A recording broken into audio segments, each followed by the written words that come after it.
Hello students. तो आज हम नए टॉपिक के साथ आए और हमारे नए टॉपिक का नाम है सिंपल माइक्रोस्कोप। तो सिंपल माइक्रोस्कोप पढ़ने से पहले हम कुछ जानना चाहिए हमें ऑप्टिकल इंस्ट्रूमेंट्स के बारे में। लास्ट तक वीडियो देखना, बहुत अच्छा समझ में आएगा, मतलब बहुत अच्छा लगेगा आपको, कॉन्सेप्ट क्लियर हो जाएंगे आपके।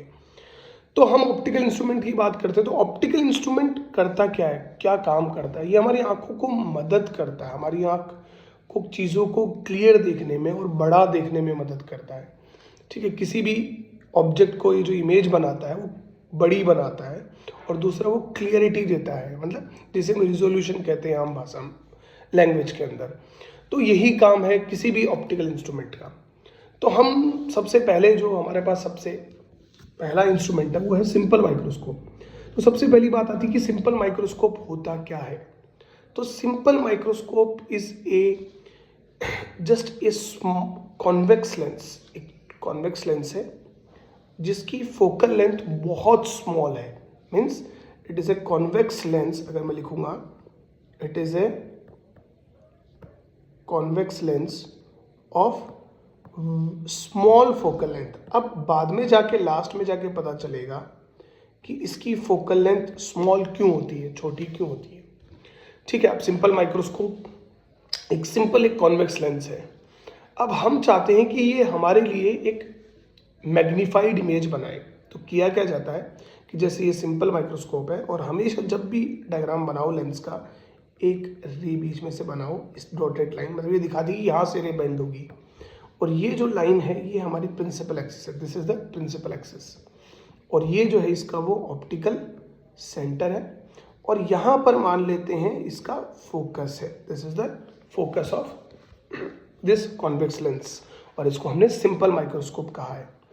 अब हम क्या करते हैं, सबसे पहले यहाँ पर एक ऑब्जेक्ट को रखा जाता है, let's say that is A B, है ना, और ये ऑब्जेक्ट ऑप्टिकल सेंटर और फोकस के बीच में रखा जाता है, इस बात का ध्यान रखना। तो इसमें हम लोग क्या करेंगे, सबसे पहले कोई भी रे जो ऑप्टिकल सेंटर से पास होगी वो बिल्कुल स्ट्रेट चली जाएगी। रे डायग्राम इसी से बनाना है, बिल्कुल स्ट्रेट चली जाएगी, और दूसरी रे को बिल्कुल पैरेलल सेंड करना है। अब यहाँ तक आप बना दोगे और डेविएशन इसी डॉटेड लाइन से दिखाना है। तो आप करेंगे क्या कि इस रे को डाइवर्जिंग करना है, क्योंकि हम जब भी बनाते हैं डायग्राम अच्छे से नहीं बनता। तो पहले ऑप्टिकल सेंटर वाली रे बनाओ, बाद में ये वाली रे बनाओ और डाइवर्जिंग होती हुई दिखाओ। जिससे क्या होगा, तुम पीछे की तरफ इन रेस को एक्सटेंड करा के क्या करा सकते हो बेटा, मीट। कई बार तुम डायग्राम बनाते हो तुमसे पैरेलल बन जाती है, तो पहले ऊपर वाली रे नहीं, पहले नीचे वाली रे बनाओ। फिर आप सामने की तरफ ये रेस डाइवर्स हो रही है जहाँ पर हमारी ह्यूमन आई है, मतलब हम जहाँ से देखते हैं, और इसको पीछे की तरफ जब हम एक्सटेंड करेंगे it will get extended backward, और पीछे की तरफ एक्सटेंड करने पर ये किसी पॉइंट पर मिलती हैं। जहाँ पर मिलती हैं वहाँ पर ए डैश बनता है ना, जो इमेज बनती है, और ये पूरे की पूरी इमेज बनती है, that is A dash B dash. अब आपको पता है कि इस ऑब्जेक्ट को मैं कहीं भी मूव कर सकता हूँ between optical centre and focus. तो मैं इसको इस तरह से मूव करता हूँ ताकि मेरी जो फाइनल इमेज बन रही है वो हमेशा कैपिटल डी पे बने। कैपिटल डी मतलब least distance of distinct vision, समझ रहे हो, ये वही रिजोल्यूशन वाला फैक्टर आ गया। इससे पास अगर हम ले आएंगे तो वो हमें रिजोल्यूशन सही नहीं दिखेगा, मतलब इमेज ब्लर दिखाई देती है, क्योंकि हमारी आई की कैपेसिटी रेजोल्यूशन की 25 सेंटीमीटर से बाद ही शुरू होती है। तो मिनिमम डिस्टेंस पर हम लेके आए, क्योंकि दूर ले जाएंगे तो इमेज और छोटी बन जाएगी। तो दोनों को हमें कंप्लीट करना है कि इमेज हमें बड़ी भी दिखाई दे और रिजॉल्व भी दिखाई दे। तो इमेज कहाँ बनती है बेटा, कैपिटल डी पे। तो ये तो इसका डायग्राम हो गया। अब इसके बाद जो मेन बात आती है, हमें पूछा जाता है कि you have to obtain the expression for magnifying power. Magnifying power का एक्सप्रेशन आपको ऑब्टेन करना होता है। तो magnifying power is what, magnifying power is angular magnification, है ना। मैग्नीफाइंग पावर का जब वो फॉर्मूला आप लिखेंगे तो that will B angle made by image upon angle made by object, ये होता है। और हम लोग साइन ले लेते हैं कि एंगल मेड बाय इमेज को हम बीटा मान लेते हैं और अल्फा मान लेते हैं, इस तरह से लिखते हैं।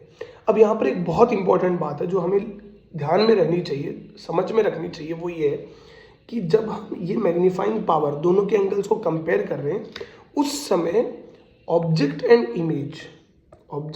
Image are at same distance from what, same distance from lens और eyepiece lens, from lens to which eye is close to, जिस पे आंख बिल्कुल क्लोज है। तो अब हमें ये ऑब्टेन करना है मैग्नीफाइंग पावर। तो मैग्नीफाइंग पावर के लिए हम एक बहुत अच्छा अलग से डायग्राम बनाएंगे। आप देखेंगे कि ये जो है हमारा वो ऑब्जेक्ट है और ये जो है वो हमारी क्या बेटा इमेज है।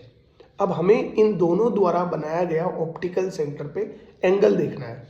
तो उसके लिए हम सबसे पहले क्या करेंगे कि जो हमारा ऑब्जेक्ट है ए बी, उसका प्रोजेक्शन लेंगे इमेज पर, मतलब ऑब्जेक्ट जितना बड़ा ही हाइट लेंगे, that is let's say A1 B dash. तो हम क्या लिख देते हैं यहाँ पर कि take projection of object A1 B dash on A dash B dash. मतलब हमने अपने ऑब्जेक्ट को यहाँ पर अज्यूम कर लिया है, A1 B डैश यहाँ पर अज्यूम कर लिया है। ऐसे अज्यूम करने से हमारी इमेज और ऑब्जेक्ट की डिस्टेंस क्या हो गई है ऑप्टिकल सेंटर से, मतलब बराबर हो गई है, जो हमें एंगल कंपेयर करने के लिए चाहिए। और हमें एक बात अच्छे से पता है कि A1 B dash is equal to AB, दोनों इक्वल। अब हम क्या करेंगे बेटा, अलग से एक डायग्राम बनाएंगे बहुत ही अच्छे से। अगर मैं देखूंगा तो ये मेरा प्रिंसिपल एक्सिस है, यहाँ मैं ऑप्टिकल सेंटर मान सकता हूँ। और अगर मैं अलग कलर लेना चाहूँ तो ये मेरा जो है वो A डैश B डैश है और यहाँ पर जो है मेरा वो A1 B डैश है। अब अगर देखें तो A डैश B डैश जो एंगल बना रहा है that is let's say beta, क्योंकि वो इमेज है, और A1 B डैश जो एंगल बना रहा है लेट्स से अल्फा। और ये जो डिस्टेंस है वो क्या है बेटा हमारी D है, क्योंकि हमने माना है कि हमारी इमेज कहाँ बन रही है, D पे बन रही है। हमारी जो V है that is minus of D, opposite direction में है, ये हमने माना है।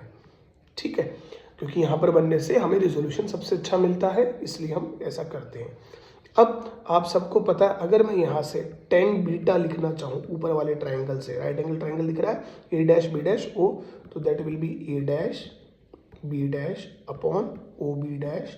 और आपको पता है एंगल्स हम स्मॉल मानते हैं तो that will be equal to beta. Similarly tan alpha लिखना चाहूँ तो that will be A1 B dash upon O B dash and that will be equal to alpha. Similarly और A1 B डैश को मैं AB upon O B dash भी लिख सकता हूँ, क्योंकि A1 B डैश की हाइट AB के बराबर है। अब मेरा जो फॉर्मूला है उसमें मैं पुट करता हूँ, बीटा की जगह मैंने पुट किया A dash B dash upon O B dash. Formula ये रहा, देखो M का ये रहा, this is the formula for M, beta upon alpha. तो मैंने यहाँ पर ये पुट कर दिया बीटा की जगह, और अल्फा की जगह पर मैं क्या करूँगा ए बी अपॉन, तो अल्फा नीचे न्यूमरेटर में तो उल्टा करके मल्टीप्लाई कर देंगे, तो that will be O B dash upon A B, कट गया, तो that will be equal to A dash B dash upon A B. अच्छा सर ये क्या हुआ, ये तो हमारा मैग्नीफाइंग पावर जो है A dash B dash upon A B आ गया। कई लोग डायरेक्ट मैग्नीफाइंग पावर को मैग्नीफिकेशन के बराबर करके डेरिवेशन ऑब्टेन कर लेते हैं, वो नहीं, वो सही नहीं है। पहले हमें प्रूव करना होगा कि मैग्नीफाइंग पावर मैग्नीफिकेशन के इक्वल है, और ये बराबर आ रहा है मैग्नीफिकेशन के, और मैग्नीफिकेशन का फॉर्मूला लेंस में तो V बाई यू भी होता है। बिल्कुल सही है, कोई प्रॉब्लम नहीं है। तो अब हम हमारा जो फॉर्मूला है उसको रिफाइन करते हैं, किस तरह से ऑब्टेन करते हैं। तो हमें पता है कि हम अगर लेंस फॉर्मूला लेते हैं फ्रॉम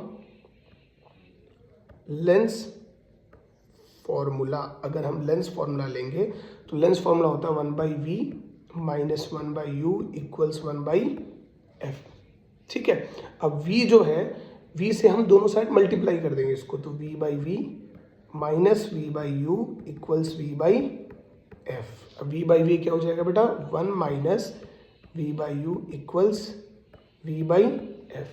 तो आई can right v/u minus will be v/f minus 1। इसको थोड़ा सा हम चेंज करके भी लिख सकते हैं, v/u equals what, 1 minus V by F, और वी बाई यू किसके बराबर है, एम के, और स्मॉल एम किसके बराबर है, कैपिटल एम के। तो therefore I can write that capital M equals 1 minus V by F.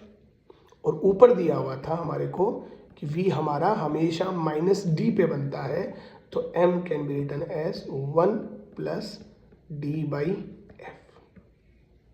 ये मैग्नीफाइंग पावर का फॉर्मूला है which is very very important.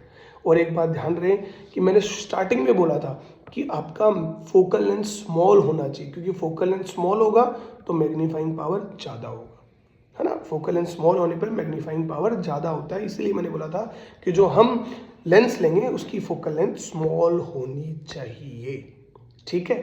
अब देखो बेटा, इसमें क्या होता है, यहाँ पर जब डी पे जब इमेज बनती है तो इस केस में हमारी आंखों पे सबसे ज़्यादा स्ट्रेन पड़ता है, मतलब हमारी आंखों पे जोर सबसे ज़्यादा पड़ता है। In this case maximum strain on I, maximum strain on आई, है ना, क्योंकि हमारी मसल्स जो होती हैं उनको सबसे ज़्यादा स्ट्रेच पोजीशन पे रहना पड़ता है।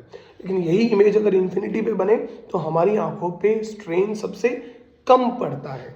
तो to have minimum strain on eye, minimum strain on eye, अगर आंखों पे स्ट्रेन मिनिमम है, स्ट्रेन ऑन आई, तो इमेज कहाँ पर बनती है, image is formed at infinity, infinity पे बनती है। तो अगर मिनिमम स्ट्रेन होगा तो इमेज इन्फिनिटी पे बनेगी, और वो केस हमारी डेरिवेशन सिलेबस में नहीं है। हम लोगों को सिर्फ ध्यान रखना है कि तब जो मैग्नीफाइंग पावर है उसका फॉर्मूला आ जाता है डी बाई एफ। क्या आ जाता है, D by F. 1 plus D by F की जगह आ जाता है डी बाई एफ। अच्छा, तो ज़्यादा मैग्नीफाइंग पावर कहाँ पर है, सॉरी मैग्नीफाइंग पावर कहाँ पर है, कैपिटल डी पे क्या इन्फिनिटी पर है, कैपिटल डी पर है। कम कहाँ पर है, इन्फिनिटी पर है। समझ रहे हो मेरी बात। तो मुझे लगता है सारे बच्चों को ये टॉपिक अच्छे से समझ में आ गया होगा। अच्छे से समझना है, इस वीडियो को जितना स्प्रेड कर सकते हो आप स्प्रेड करो। मैं अगले वीडियोस भी बनाऊंगा कंपाउंड माइक्रोस्कोप और टेलीस्कोप के भी, ठीक है। Thank you very much.